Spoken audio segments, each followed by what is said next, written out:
Syrian മാധ്യമങ്ങൾ ഇപ്പോൾ വളരെ ഞെട്ടിക്കുന്നൊരു റിപ്പോർട്ടാണ് പുറത്തുവിടുന്നത്. ഇസ്രായേൽ കഴിഞ്ഞ ദിവസം സിറിയയ്ക്ക് മേൽ നടത്തിയ ഒരു വ്യോമാക്രമണം ഉണ്ടായിരുന്നു. 14 പേരാണ് കൊല്ലപ്പെട്ടത്. പക്ഷേ ആ 14 പേരും ഇറാന്റെ സൈനികരാണ് എന്നുള്ള വാർത്തയാണ് പുറത്തു വരുന്നത്.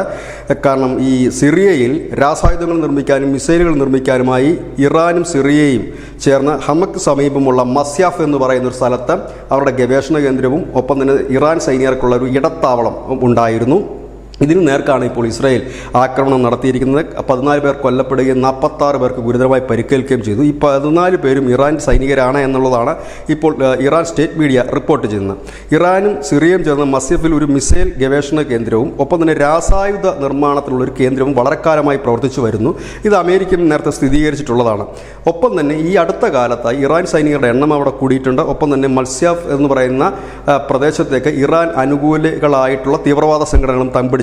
ഇത് ലക്ഷ്യം വെച്ചിട്ട് കൃത്യമായ ലക്ഷ്യങ്ങളിൽ മാത്രമാണ് ഇസ്രായേൽ ഇപ്പോൾ ബോംബിംഗ് നടത്തിയിരിക്കുന്നതെന്നാണ് പുറത്തുവരുന്ന വാർത്ത. ഏതായാലും കഴിഞ്ഞ ദിവസം സിറിയയിൽ ഇസ്രായേൽ അപ്രതീക്ഷിതമായി നടത്തിയ ബോംബിംഗ് എല്ലാവരിലും ഒരു ആശ്ചര്യം ജനിപ്പിച്ചു. കാരണം എന്തിനാണ് ഇത്ര പെട്ടെന്ന് ഒരു ശക്തമായ ഒരു ബോംബിംഗ് അവിടെ നടത്തിയതെന്ന് വെച്ചാൽ ഇപ്പോഴാണ് അതിൻ്റെ കുറച്ചുകൂടി ചിത്രം വ്യക്തമാകുന്നത്.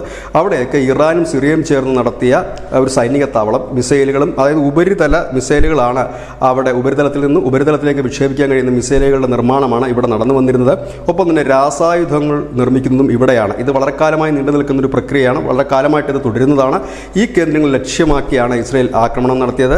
ഇവിടെയാണ് ഈ സൈനികർ കൊല്ലപ്പെട്ടിരിക്കുന്നത്. ഏതായാലും ഇറാൻ കഴിഞ്ഞ ദിവസം ഒരു മുന്നറിയിപ്പ് ഇസ്രായേലിന് നൽകിയിരുന്നു. ഈ രീതിയിലാണ് മുൻപോട്ട് പോക്കെങ്കിൽ ശക്തമായി പ്രതികരിക്കുമെന്ന്.